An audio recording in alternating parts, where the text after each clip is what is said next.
Électrochoc, le podcast des électrons libres.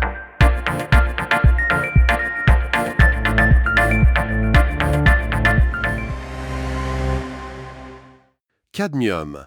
Empoisonne-t-on vraiment nos enfants avec les céréales du matin? Aujourd'hui, nous allons aborder le thème du cadmium, un métal lourd qui a fait couler beaucoup d'encre récemment. On a vu passer des titres assez anxiogènes, parlant de bombes sanitaires. Alors Céleste, est-ce qu'on doit vraiment s'inquiéter à ce point pour notre bol de céréales? Salut Max, c'est une excellente question et je pense qu'il est crucial de remettre les choses en perspective. Le cadmium, c'est vrai, on en trouve dans notre alimentation.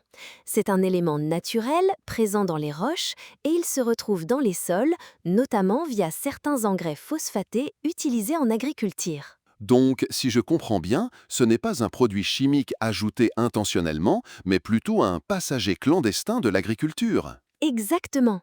Il est absorbé par les racines des plantes et a tendance à s'accumuler dans certaines d'entre elles. On pense notamment aux légumes-feuilles comme les épinards, aux tubercules comme les pommes de terre et bien sûr aux céréales, le blé, le riz, l'avoine, qui sont à la base de notre pain et de nos céréales de petit déjeuner.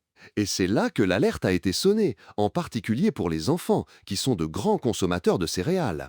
On a vu des chiffres circuler, issus d'une grande étude française, l'étude Esteban. Oui, cette étude a montré que 18% des enfants et près de la moitié des adultes en France avaient un taux de cadmium urinaire un peu au-dessus de la valeur de référence. Ça peut paraître énorme dit comme ça, mais il faut regarder les détails et c'est là que la nuance est importante. C'est-à-dire, Eh bien, quand on analyse les données de plus près, on se rend compte que le surrisque pour un enfant qui consomme régulièrement des céréales d'avoir un taux élevé n'est que de 8% par rapport à un enfant qui en mange très peu. 8%, ce n'est pas rien, mais on est loin de l'idée d'un empoisonnement massif. d'accord, donc on relativise déjà pas mal le danger pour les céréales. Et pour les adultes, qu'est-ce qui explique ce chiffre de 47%? Alors là, le facteur de risque numéro 1 et de très loin, c'est le tabagisme. Un fumeur a un risque augmenté de plus de 50% de présenter un taux de cadmium élevé. Chaque cigarette en contient une petite quantité et l'inhalation est une voie d'exposition très efficace. C'est un point qui est souvent passé sous silence dans les articles les plus alarmistes. C'est un rappel important. Avant de pointer du doigt l'assiette, il y a d'autres facteurs de risque majeurs à considérer. Et puis, il faut aussi parler des seuils de sécurité, non? Dépasser une valeur de référence, ça ne veut pas dire qu'on tombe malade instantanément. Absolument.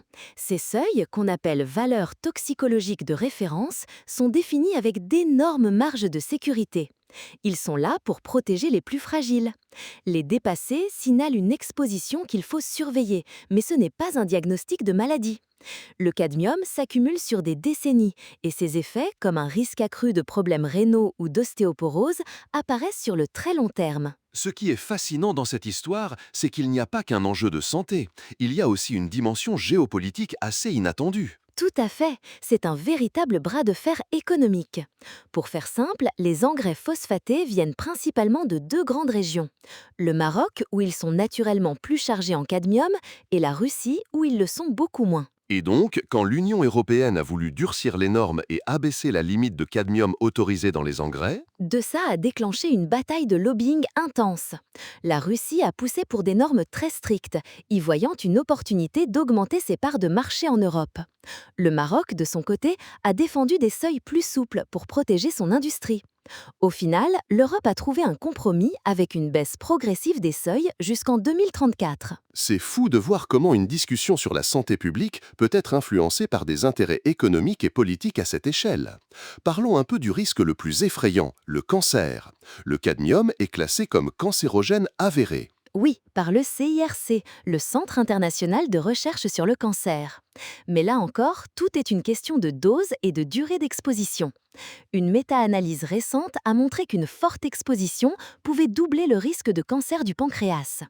Doubler, ça fait peur, mais il faut comparer. Comparé à quoi, par exemple? Au tabac, encore une fois. Fumer un paquet par jour multiplie le risque de ce même cancer par plus de 4. Sans parler de l'alcool ou de l'obésité, qui sont des facteurs de risque bien plus importants et mieux documentés. L'alimentation joue un rôle, mais ce n'est pas la tartine du matin qui est le principal coupable. On entend souvent une solution toute faite, manger bio. Est-ce que c'est vraiment la solution miracle contre le cadmium? Le bio présente en moyenne moins de cadmium, c'est vrai, environ 48% de moins selon une grande étude. Mais attention, cette étude compile des données assez anciennes. Or, depuis les années 2000, l'agriculture conventionnelle a divisé par 2 son utilisation d'engrais phosphatés. L'écart se resserre. Le bio n'est pas exempt de cadmium et le conventionnel fait d'énormes progrès. Ce qui m'inquiète un peu dans tout ça, c'est l'effet de ces messages alarmistes sur les gens. On finit par créer une sorte de phobie alimentaire et on culpabilise les familles qui n'ont pas les moyens d'acheter des produits de niche. C'est le plus grand danger, la peur et la défiance. Pointer du doigt des aliments de base comme le pain ou les céréales, c'est injuste et contre-productif. La clé, ce n'est pas de bannir des aliments, mais de promouvoir une alimentation variée et équilibrée. C'est la meilleure protection contre l'accumulation d'une substance en particulier. Alors, en conclusion, que doit-on retenir sur le cadmium? Pas de panique, mais de la vigilance. C'est exactement ça. Il faut reconnaître que l'accumulation sur le long terme n'est pas anodine et qu'il est légitime de vouloir réduire notre exposition. C'est ce que font les autorités sanitaires.